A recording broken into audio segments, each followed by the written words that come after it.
ఏలూరులో దాదాపుగా వైఎస్ఆర్సీపీ ఖాళీ అయిపోతున్నట్టే. ఏలూరులో ఇప్పటికే మేయర్ పార్టీ కండువా మార్చేశారు.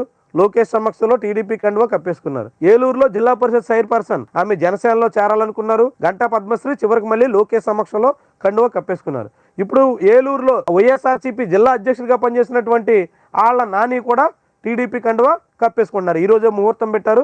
చంద్రబాబు సమక్షంలో ఆయన టీడీపీ కండువా కప్పుకుంటారు. వాస్తవానికి ఆయన వైఎస్ఆర్సీపీని 3 నెలల క్రితమే వీడారు. ఆ తర్వాత తన రాజకీయాలు దూరంగా ఉంటానని అప్పట్లో ప్రకటించారు. కానీ మనసు మార్చుకుని మళ్ళీ తెలుగుదేశం పార్టీలో చేరుతున్నారు. వాస్తవానికి ఆయన జనసేనలో చేరాలని దశలు అనుకున్నప్పుడు కూడా చివరికి టీడీపీలో చేరేందుకు ప్రయత్నం చేశారు. టీడీపీ అధిష్టానం అంగీకరించింది. కానీ అధిష్టానం అంగీకరించినప్పటికి కూడా టీడీపీ ఏలూరు నాయకత్వం తీవ్రమైనటువంటి అభ్యంతరం పెట్టింది. ఆయన్ని టీడీపీలో చేర్చుకోవడానికి ససేమేరా అని చెప్పింది.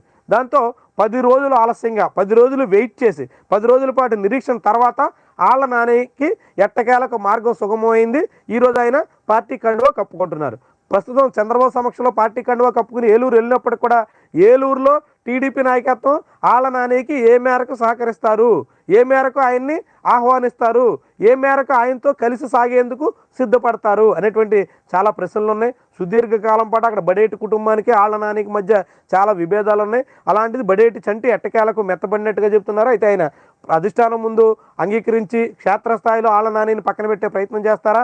ఆళ్ల నానికి ఇప్పుడు బడేటి చంటి వర్గాల మధ్య ఇప్పుడు ఏలూరులో రాజకీయం ఏ రకంగా మారుతుంది, అది టీడీపీకి ఎలాంటి తలనొప్పులు చేస్తుంది చూడాల్సి ఉంది. ఏమైనా ఏలూరులో మాత్రం వైఎస్ఆర్సీపీ దాదాపుగా ఖాళీ అయిపోయినట్టుగానే మనం చెప్పాల్సి ఉంటుంది. ఇది